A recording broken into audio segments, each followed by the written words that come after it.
विधीद्वारा प्रस्थापित झालेल्या भारताच्या घटनेशी श्रद्धा व सत्यनिष्ठा बाळगू,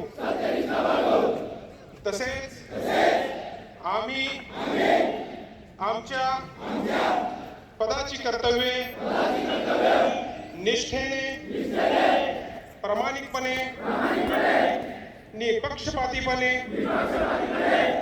व कोणत्याही प्रकारच्या दबावाला बळी न पडता पार पाडू, यासाठी ईश्वर आम्हाला सहाय्य करो. जय हिंद.